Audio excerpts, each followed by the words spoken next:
What's up, everybody? So in today's video, we're going to be talking a little bit about a funny topic, but also a topic that's extremely true and a few things that I wish I would have known about. But we're going to discuss the 5 most common personalities and types of people you're going to face inside of your Jiu-Jitsu Academy. So we'll get that started right now.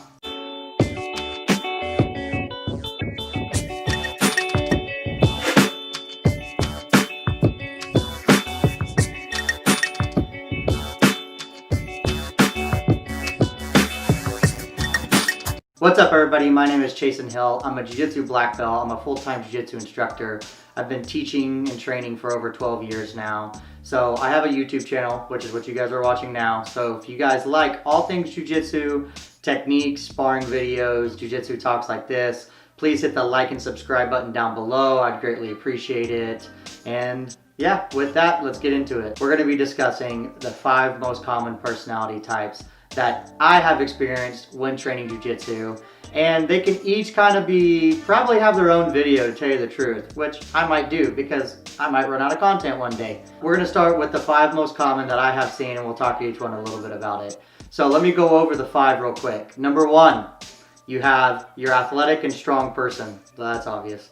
Number 2, you have your wrestler, previous grappler, judo, wrestling style of person. Number 3, you have the skinny, wiry, strong person, probably a little bit flexible. Number 4, you have the person that is what I call the Speedy Gonzales, or the Flash. They just have to move and do everything as fast as possible. And then number 5 is the person that just is kind of so relaxed and almost doesn't even look like they care about anything. They're asleep and the chill, lazy person. Each one has its cons and each one has its pros, of course. Now, definitely, I'm gonna make a clarification that a lot of times people don't stay in this category throughout their whole Jiu-Jitsu career. Most of the time, this is how this person starts off, and then they evolve into this. You kind of come in as this stereotype, and then you definitely may evolve. I have another video that I talk about typically the 2 different learning styles called the nerd versus the athlete. And so you can check that video out somewhere up here. I'll put it up here. And I go into detail about those different learning styles and how people maybe even change into that. So make sure you check that video out. So first off, let's talk about the strong athletic person.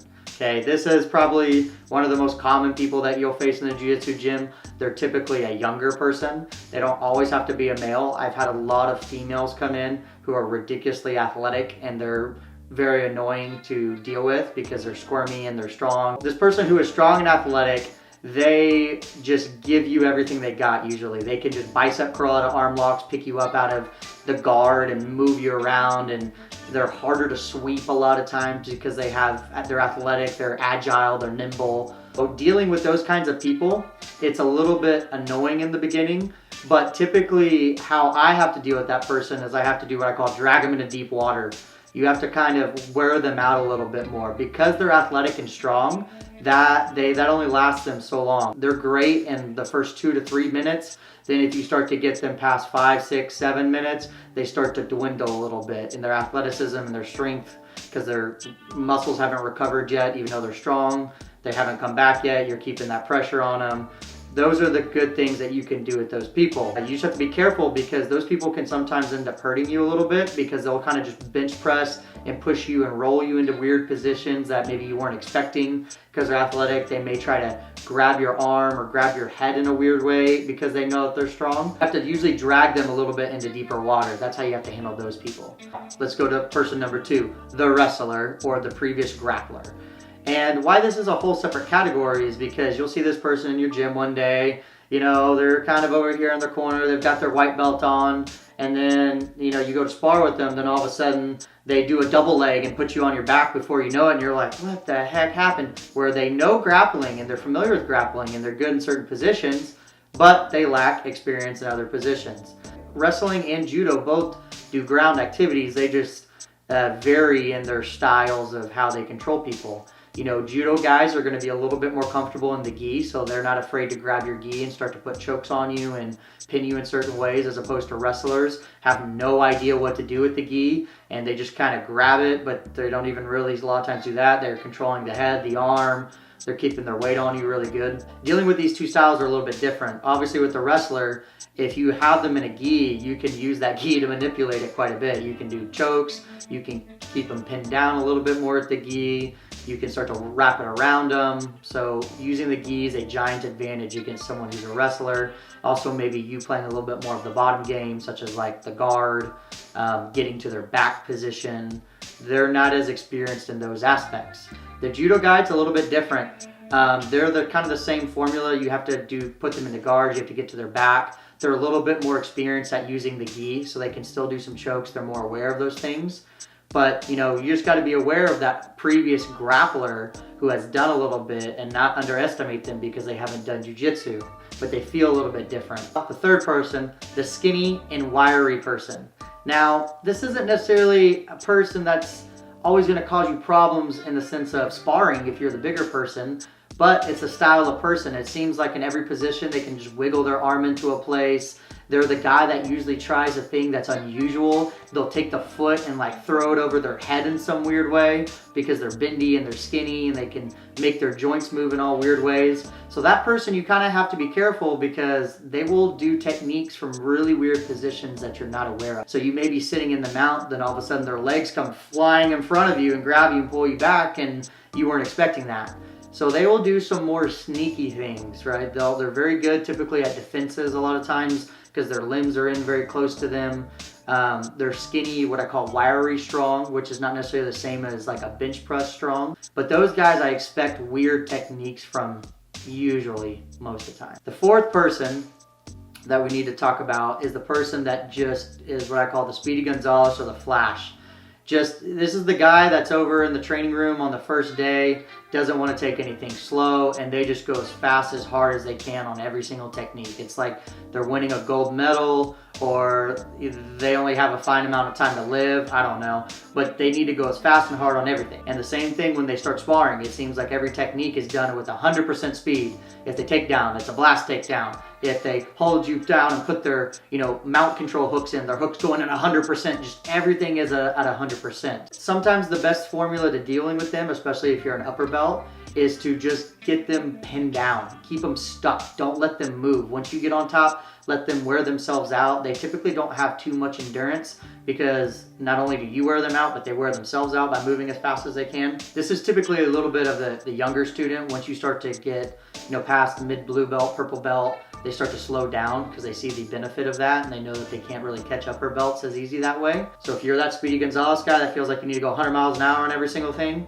slow it down. If you're having to deal with that person, you need to try to slow them down. Don't try to submit them just as fast. You need to move and control and keep them pinned. The Speedy Gonzales person will also a lot of times be the person that when you tap them, they don't take it usually the most ethically. They will slap the mat, hit the ground, they'll be really upset. And it's not like that they're mad at you, it's that they're mad at themselves because they thought that they were doing so well because of how fast they were moving. Once you tap them, they're like, ah, man, and they smack the ground and they kind of get a little mad and they come at you again and they may even go faster that next time. That person you kind of have to watch out for a little bit when they're kind of moving around, hopping around from side to side, trying to go as fast as they can. But over time, they start to kind of phase out of that. And then the last person, which is typically more in the upper belt range, is going to be the person that is so relaxed that it doesn't even feel like they're doing jiu-jitsu, right? These are typically the upper belts when they spar with lower belts a lot of times. You'll see this. You'll see the person that,